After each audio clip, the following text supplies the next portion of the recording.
Last week, the Department of Justice released a controversial memo.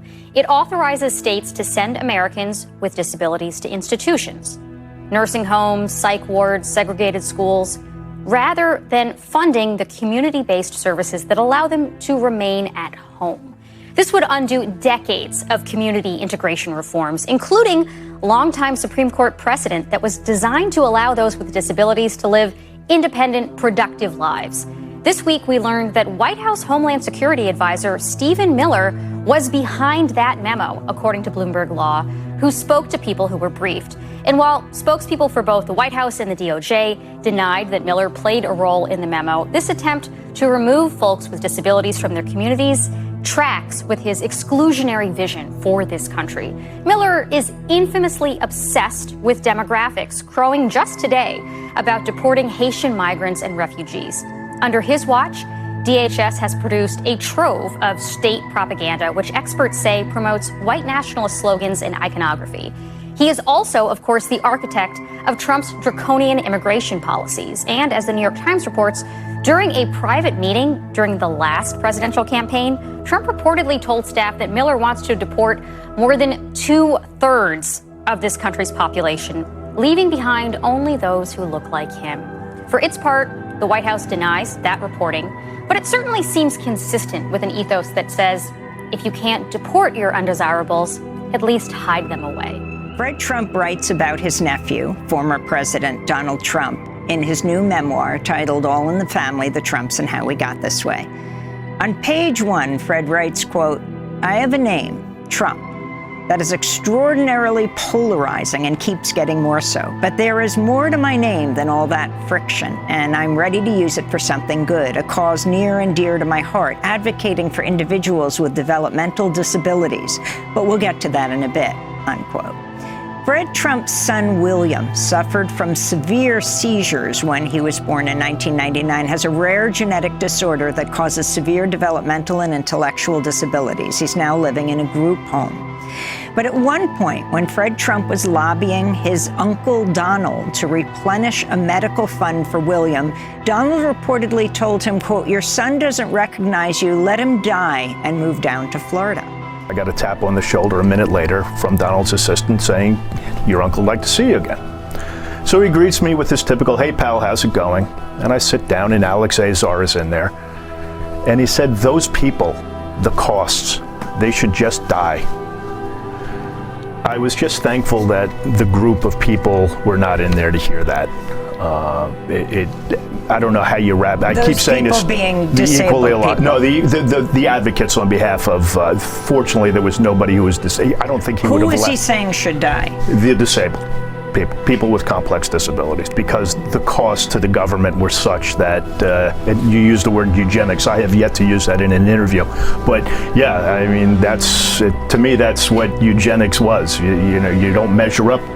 You know, you get slammed out, and that's it. Really materialized that. What did he say to you instead about helping your son? Well, it was in 2023. The fund was being depleted, and I went to him by phone. I said, "Look, this is what's happening. I need for William's care, his therapeutic care." He said, "He doesn't recognize you. Let him die and move down to Florida." Now, I don't know how anyone could say that about any other human being, but to say it about your grandnephew is pretty grotesque. And I said, "No, he does recognize me." Tough. I always said winning is somewhat maybe innate. Maybe it's just something you have. You know, you have the winning gene. My uncle was a great professor and scientist and engineer, Dr. John Trump at MIT. Good genes, very good genes, okay? One of the smartest people in the history of MIT, in my blood. If you believe in genes, some do, some don't. But I had an uncle who was a professor at MIT. Believe me, if it's good genes, we believe in genes, right? We're allowed to say. Do we believe in the gene thing? I mean, I do, right? You know, I do. Like they used to say, Secretariat doesn't produce slow horses. A lot of it's about the genes, isn't it? Don't you believe? The racehorse theory, you think was so different? Your brother is in the NHL, right? Tell me about genes. Is he a good player? When you have 111 wins, that's in your blood, right? It's got to be in the blood. You said you're 90 years old? That's great, because you have good genes. Good genes. You have good genes. Good genes. You believe in genes? He's got good genes. You have very good genes. Just remember the president. You have great genes. These are great women, great men. Frankly, great genes. You have great genes. The best genes I've ever seen. Those genes!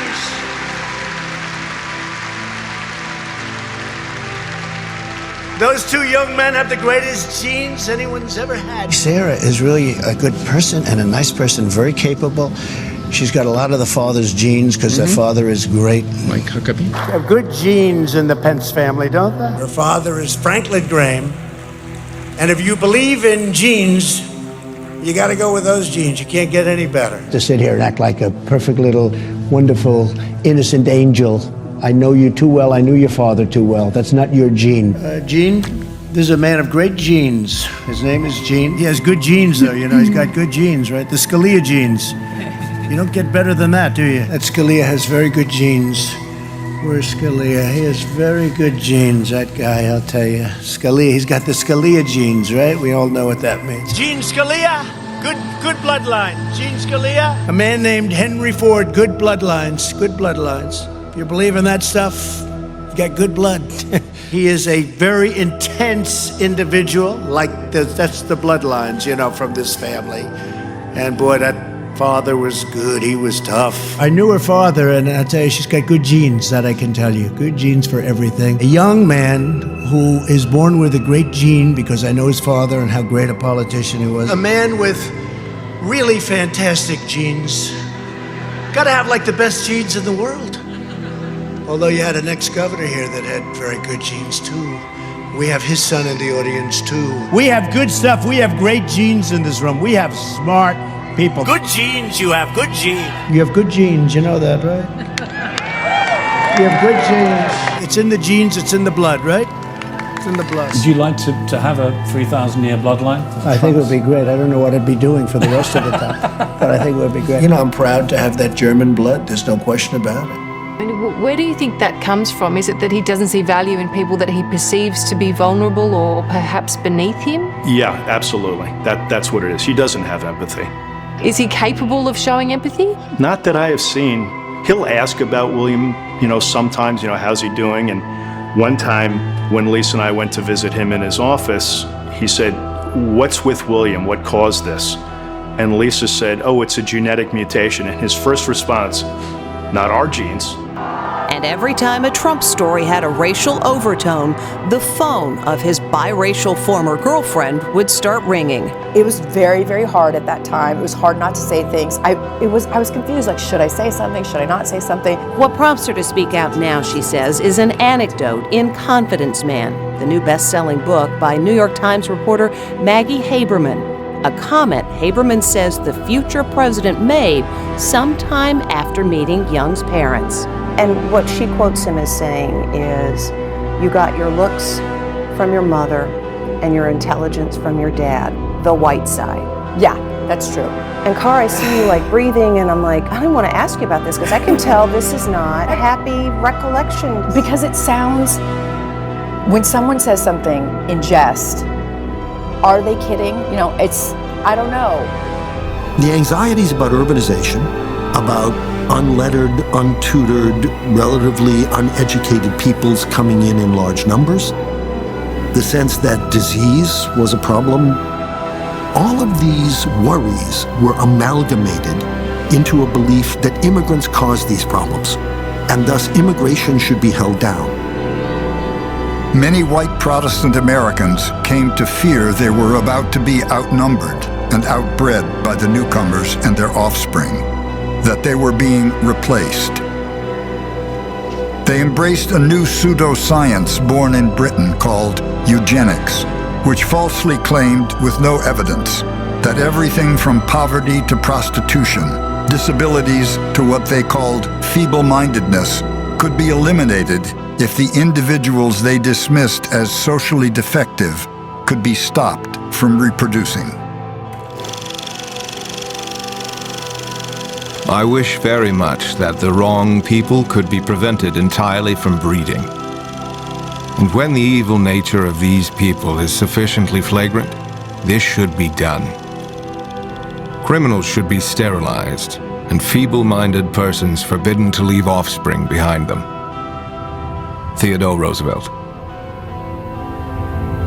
The idea was that the bad people have to stop reproducing, and the good people need to reproduce more. Negative eugenics says sterilize the wrong people, snuff them out. And that's the eugenics that the Nazis would pick up on.